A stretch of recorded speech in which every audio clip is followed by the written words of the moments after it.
this one. All right. Well, the situation has not improved. I bet, man, that I lose my woman, my dog, or my love. No one seems to understand the simplified vegan man don't want to hear that they're fucked. It's not up to me to be telling folks that the double drive-thru's not a joke. You're presumed to judge another man's path, but I think the planet's getting used by jokers and kind boys and fools. I think the Democrats need a kick in the ass, and I'm not a poet, and I'm not a priest, and I made my share of mistakes, some tragic, to say the least. But all hearts and flowers change the fucking world. All hearts and flowers stopping this shit from happening to you. All hearts and flowers change the fucking world. All hearts and flowers, flowers with the girl. All hearts and flowers stopping this shit from happening to you. We had a really good cover band called Bobby Dowser, and you covered us, which we really appreciated. And a couple fantastic players, good guys. But my drive has always been doing original music.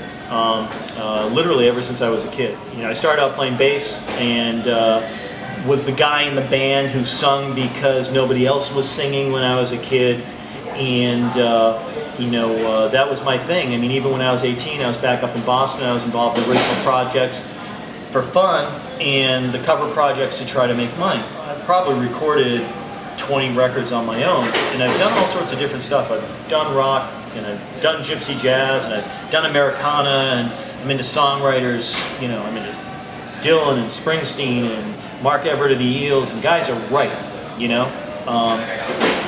and the weaker thans, into the poetry of the song, into the entity of the song. I was covering, fun Tony Basil, Hey, Mickey, and Go-Go's, and I mean that's fun and stuff. But I want to take it to another level. One of our songs that was really well received was a song that I had written, the only original we did, and I would introduce it. I put on the big hammy thing. Hey, this is Willie Nelson's House of the Church of the Damned, and this is our one original song, and Scott would do his drum thing in the back. But we really dug into the song and really, really liked it. And the response from the crowd was always great. The bar scene and the drinking scene and the musical scene and the local scene, I could talk about all day, wasn't giving me artistically what I wanted. So I decided that it was time to really focus on doing my original stuff. The challenge for me was, can I do a whole record by myself live? So I wrote a record on acoustic guitar, basically. I wanted to be able to present my stuff to a crowd that could get it. And around here, the crowds, what people are into are sort of dancing to Skynyrd, and even Bobby Dowser, the band I was in, I think was an intellectual leap forward for a lot of people that were in the audience, which is all cool and everything. I mean, hey, I like Skynyrd, I love Molly Hatchet. I mean, I love a lot of that stuff, Allman Brothers and stuff. I like all that.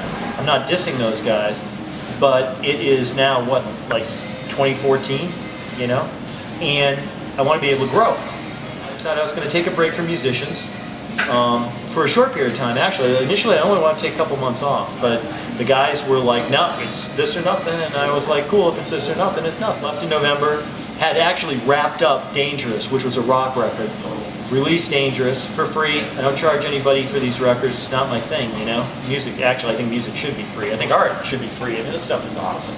So released Dangerous, and had been at the time started writing my next record, Hearts and Flowers, which is the one that I can do literally start to finish on acoustic guitar. All Hearts and Flowers Can't Change the World, and actually there are F-bombs all over this record. In fact, when I was doing it, when it got done, it's a commercial record. Yet I don't think I can get anything played on the radio, you know. With all due respect, it's how I talk, you know. I mean, maybe again, not professionally, but personally, and I didn't want to fake anything, you know. I didn't want to be all pretty. My concept when I write songs is, if you don't feel it, you better not write it. The same thing, you can't sing what you don't feel. I'm not going to fake my original stuff. Even my twisted stuff. The last song, the family song about brothers and sisters loving each other. You know, and, well, me being the brother. Actually, I figured it was so offensive. I would place myself as, you know, the incest guy one. And but the whole point is that you know, even with my humorous stuff, because I've got a twisted sense of humor, I want it to work. Lyrics have to make sense with the song, you know. It can be counterpoint. You can have a real happy sounding song and a real horrible, like Family Song is a perfect example, because the song itself sounds super happy and, you know, we're all family, but if you listen to the lyrics, you're like, oh my God.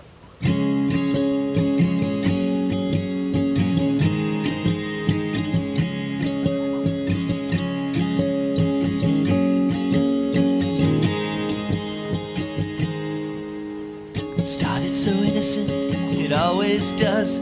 The holidays bring out the happy in us. And inside my heart there's a burning flame to take you in the closet and make you feel shame. I've known you now for all of my life. If rules were different, I'd make you my wife. But rules be damned in affairs of the heart. And so I took her heart, and that was the start. I love my sister.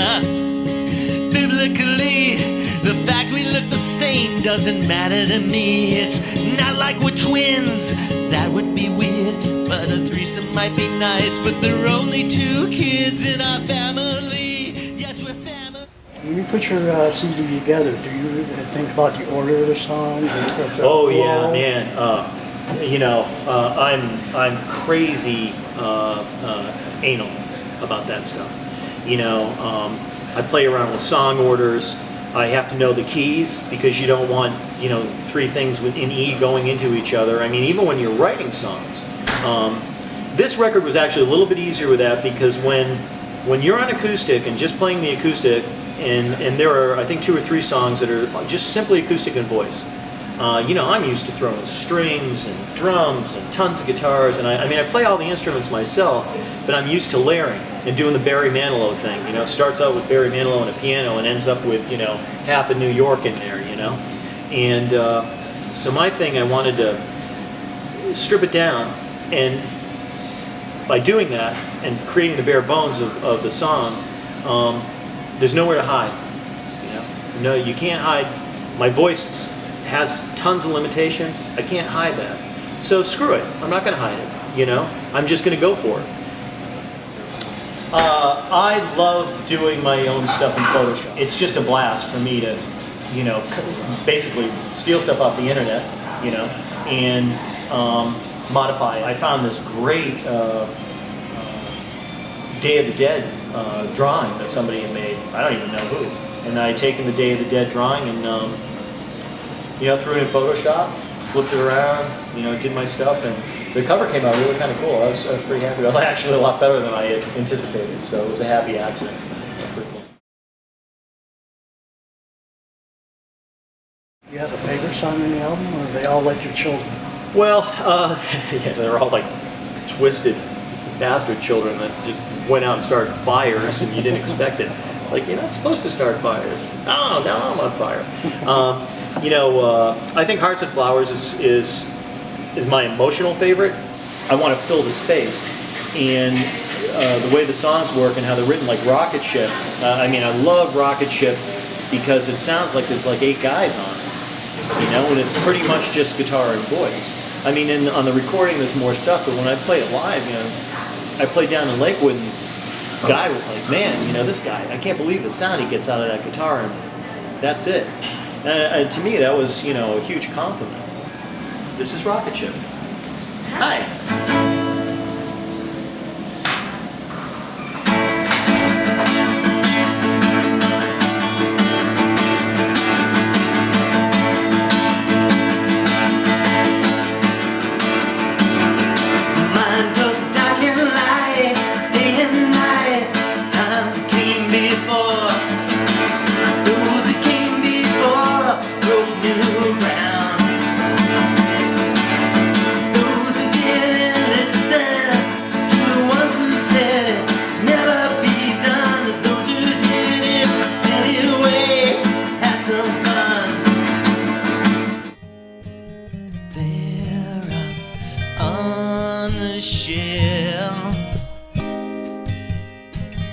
same thing that I always do.